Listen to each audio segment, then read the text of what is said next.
दिनै मथा-मथि दा लेटेस्ट जिथु सावरायनाय बेजों मोनबा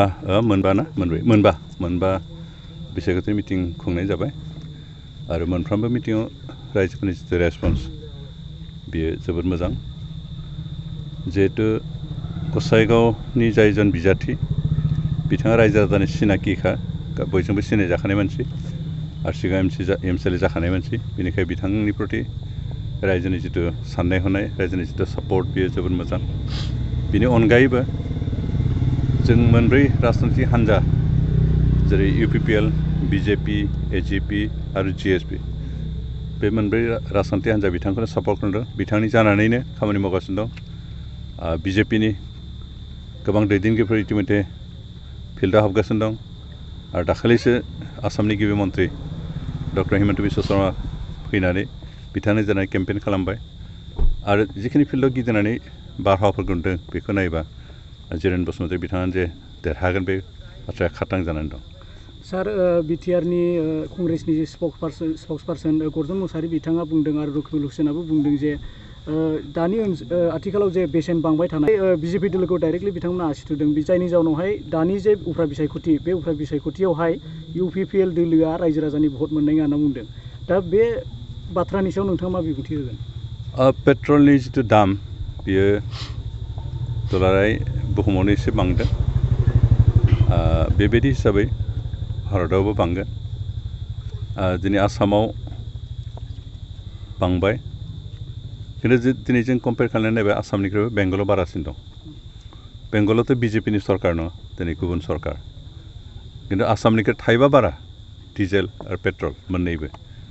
बेबायदि हिसाबै दा बिजेपिनि थाखायनो जादों होनना बुङोब्ला बे गोरोन्थि जानो हागौ। बेनिखायनो गासैबो मार्केटखौ नायनांगोन, इन्टारनेसनेल मार्केटखौ नायनांगोन, इन्टारनेसनेल लेभेलाव अइलनि प्राइसआ बेसेबां दं बेखौबो नायनांगोन। बेखौ गासैखौबो बिजिरना नायनानैसो दामा बिजेपिनि थाखाय जादों ना गुबुन थाखाय जादों बेखौ बुंनांगोन। बेनिखायनो बिथांमोननि जिथु आर'प जे बिजेपिनि थाखायनो थावा बांदों होनना, थावनि दाम बांदों होननाया बे बेसेबांखिनि एक्सेप्टेबल, बेसेबांखिनि रिजनेबल, बेसेबांखिनि गनायथाव बेखौ इन्टारनेसनेल मार्केट प्राइसखौ नायबासो बुंनो हागोन। बेनिखायनो थारैनो बिथां बुंनायाव सैथो दं होननानै सानाखै। मार्केट प्राइसखौ नायनांगोन बिनि सायावसो। जिहेतु इन्टारनेसनेल लेभेलाव थावनि जि प्राइस बेनि सायाव निर्भर खालामनानै गुबुन गुबुन देशफ्राबो थावनि दामखौ थिग खालामो।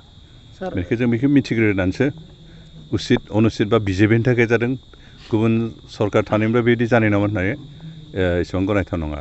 नोजोर होनो गोनां बाथ्राया बेनोदि सार, बिथांमोना बुंदों जे दानि जे उफ्रा बिसायख'थि बेयावहाय जिरन सारा भट मोननाय नङा, बे जायनि जाउनाव दाम बारायनायनि जाउनाव इउपिपिएलआव गोहोम गोग्लैदों होनना बुंदों। दा बेनि सायाव नोंथाङा मा बुङो? बिथांमोननि बे जुक्तिया गनायथाव नङा। थाव बांनाय बाङैया आसलते कमन मानसिनि सायाव खोब बारा इम्पेक्ट गोलैया। बे जायफ्रा गारि घरा लानो हायो बिसोरसो मिथियो। जोंबायदि गामि ओनसोलाव थानाय हाजिरा मावग्रा मानसिफ्रा थाव बांनाय बायदिजों खोथा गैया। बिसोरा गामि ओनसोलाव लामा सामा बानायना होगोन ना हाया, इलेक्ट्रिसिटि बेबस्था लाबोना होफैगोन ना होफैया, दै लोंनायनि बेबस्था खालामना होगोन ना होआ, बिधवा पेन्सन होनो हागोन ना हाया, बृद्ध पेन्सन होदों ना होआखै, अरुण'दय आसनि स्किम फैसाफोरखौ होनो हायाखै, आयुआ न' होनो हादों ना हायाखै, बेफोरनि सायावसो निर्भर खालामो भट होनाय होयिया। दिनै जों इउपिपिएलआव थांनाय 10 दान बिटिसि सरकार सालायनायनि गेजेराव जों बेफोर खामानिखौ फारियै मावगासिनो दं।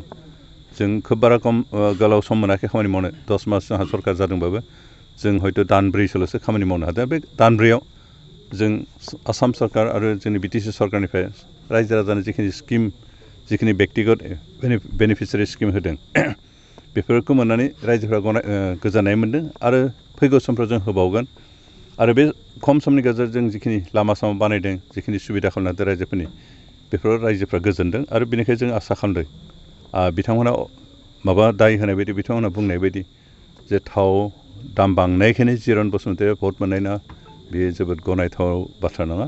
आरो बिनि सायाव रायजोफ्रा, बे गामि ओनसोलाव थानाय रायजोफ्रा, गोरिब रायजोफ्रा बे थाव दाम बांनाय बाङिनि सायाव निर्भर खालामनाय नङा। बिथांमोना गावनि बेक्तिगत हिसाबै थांना थानाय मासिखिनि सुबिदा मोन्दों मोना बिनि सायावसो निर्भर खालामो। जिहेतु जों सुबिदा खालामना होनो हादों, खम समनि गेजेरावनो जिखिनि सुबिदा होदों बेखौ मोननानै गोजोनदों। आरो बेबायदि हिसाबै जिरन बसुमतारीया रायजोफोरनि भट मोना लाफानो थानाय नङा।